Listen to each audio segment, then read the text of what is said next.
In the meantime, the guys I told you I'd met from the NAACP in the Lawrence Rainey days called, and they had opened up a market and research firm in New York City and said, John, would you consider coming to New York?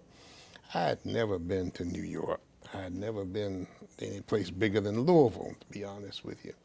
And in my hometown, Franklin, the two-story building was about the tallest thing there. That's a skyscraper. Yes, yes. And I know this sounds strange.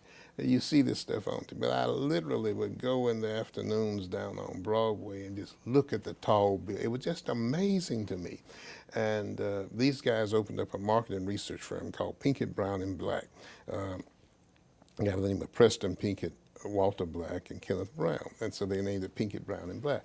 And it was during the time that people were looking at black buying power, and blacks were beginning to get decent jobs and some semblance of equal opportunity. And so the major corporations were trying to determine how can they get some of these black dollars.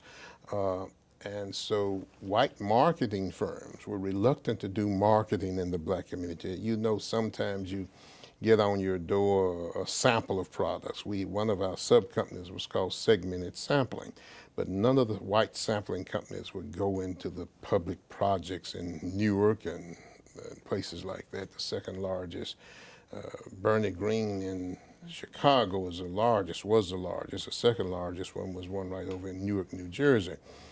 And the largest subsidized housing area? Yes, and Colgate-Palmolive, which is right over here in Jeffersonville, was interested in doing some marketing in the black community. And so they want to leave samples of products. They couldn't find a white company to deal with it, so they employed us, and we went out and rented some good humor trucks, like ice cream trucks, filled them up with these samples and hired some people to go to the public housing projects in Newark and give out these samples, and you fill it out whether you like it or whether you would purchase it, and then you send it back, and Colgate-Palmolive would send you other products, that sort of thing. But so it was an interesting experience. We had one contract with the people that owned Camel cigarettes when they came out with this commercial years ago, that walk a mile for a camel.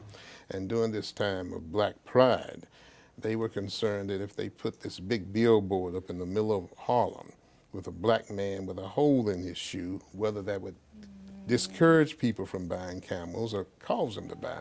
Because, you know, the idea of a black man with a hole in his shoe kind of went against the idea of Black Pride, you know, how these people are, we all together and everything. But their gimmick was to say that a person will walk a mile, you know, get a hole in his shoe with a camel.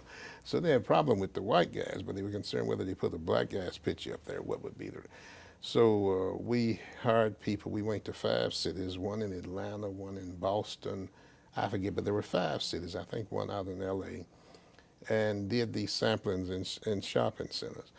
And what we found out, anybody who smoked Camels were addicted to them anyway. They were so strong.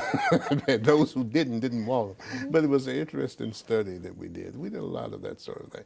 But the idea to go into some of these big skyscraper buildings and you go up to the 60th or 70th floor in the building, and you go into the conference room to make your presentation.